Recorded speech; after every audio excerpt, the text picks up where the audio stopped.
Akkam bareedda dhugaa rabbi. Jijjiiramni duraa tokko manna kun keessan ta'uudha.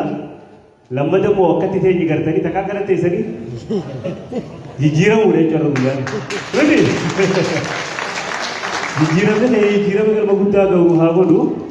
Abbootiin keenya guyyaa irraan tanaa jidduu keenyatti argamtan warreen galma keenya okaanaa jaarmaa irraan tanaa walitti qabe kana nuuf hundeessitan gidduu keenyatti guyyaa irraa argamtan hawwan keenya warreen manguddoo abbootiin amantii muslimaa kiristaanaa waaqeffataa akkasuma miseensi waldaa hawaasa Oromoo Kaaba Albertaa guyyaa irraan tanaa gidduu keenyatti argamtanii bakka kanatti argamtan hundi baga nuu dhuftanii hedduu nu galatoomaa ulfaadha. Itti aansuudhaan hedduu haasawni na duratti yookaan ammoo wannummaan haasawuu sun jirtu irra jaalatti.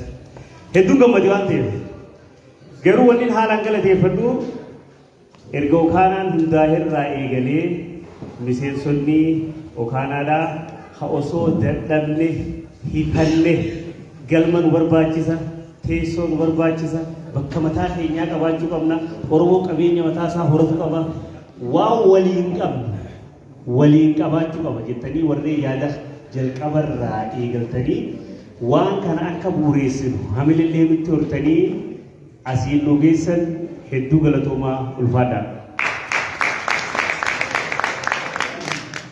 Dhugaan dubbachuuf seenaa osoo hin taane yaadni galma ijaaruuf yeroo adda addaatti okaanaa keessatti kaafamaa ture. Haa ta'u malee yaadni kun lafa qabatee sadarkaa har'a irra geenye kana gahuun yeroo dhiyoodatti. Miti isinuma warreen amma jidduu kana keessa jirurraa jechuun warree waan kana taasisee anama yooniif maqaa namaa dadhabee waan namni irra laalee cinaan keessaa hedduu irraa fattee jecha maqaa nama tokkoon dhahu dhuguma rabbitti warreen yaada bu'uuraa kana kaaftanis tahee warreen yeroo adda addaatti buusii miseensummaa adda addaa bultanii buusii manaa doolaara kumallee itti murteessitanii sanii ol isinitti qabuudhaan waan kana gumaachitanii asiin nu geessan hundinuu hedduu galatoomaa ulfaadhaadha. Dabalataan ammoo asirratti wanni jechuu barbaadu osoon haasawaa biratti hin dabarre obboleeyyan keenya horeen hojii raawwachiiftuu horee boordii yeroo tokko akkana dhaafne uummata kana. Bara dheeraadhaaf hedduu dadhabanii warreen bu'uureessurraa eegalanii yeroo adda addaatti filatamanii horee kana keessa yeroo dheeraadhaaf turan tattaaffii garaagaraa godhanii akkuma argaa jirtan waldaan hawaasaa ammaa kana addunyaa irratti bakka hedduutti dadhabaa jira. Garuu okaanaan jabaatee lalisee milkiiwwan gurguddoo galmeessee jira. Milkii kana keessaa tokko heriteejiin milkii guddoodha. Miti biyyoota adda addaatiin dorgommee akka biyyatti osoo hin taane akka Oromoo fi Oromiyaatti if dandeenyee waan sanarra milkaa'uun milkii guddoo tokko. Akkuma beekamu baroota dheeraadhaaf dhimma ispoonsaraat irratti dalagamee baqataa Oromoodhaa qabsaa'ota Oromoo har'aa kana jidduu keenyatti kanatti ilaaluu jirru warreen lafee fi dhiiga isaanii Oromoodhaaf dabarsanii kennan Oromoo fi Oromiyaa jiraachisu warreen qabsaa'aa turan hedduu illee gidduu keenyatti argamu. Namoonni maatii teessaniif dheebottan maatii teessan hedduu fidattanii jirtan. Akkasuma immoo qabsaa'onni Oromoodhaaf bifa adda addaatiin dagataman jaarmaa kanatti fayyadamanii dhufanii jiran. Akkasuma okaanaan dabalataan waa'ee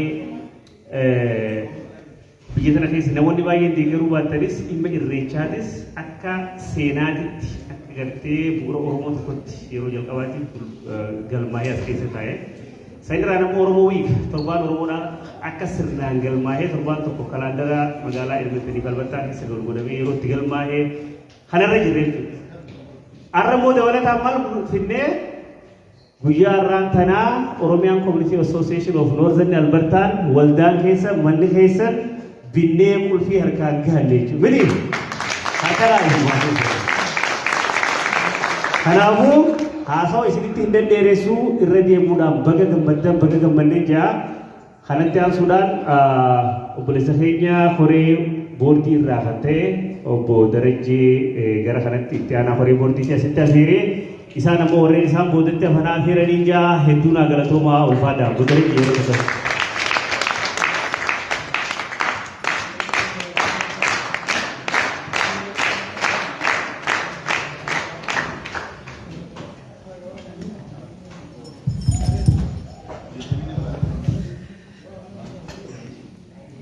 Tole hunda duraa hawaasni keenya guyyaa har'aa kana yaamicha isinii goonee waldaan hawaasaa keessan waldaan jaallattan guyyaa har'aa waamicha isinii goone kabajanii hojii keessan maatii keessan dhiistanii yeroo boqonnaa soorri qabdan bakka kanatti kan kooti kan keenya jettanii akkasitti miidhagdanii bareeddanii jalqaba kaasanii isaatii akka kanaatti warri jirtanii hedduu galatooma walfaadhaa isinii jechuun barbaada.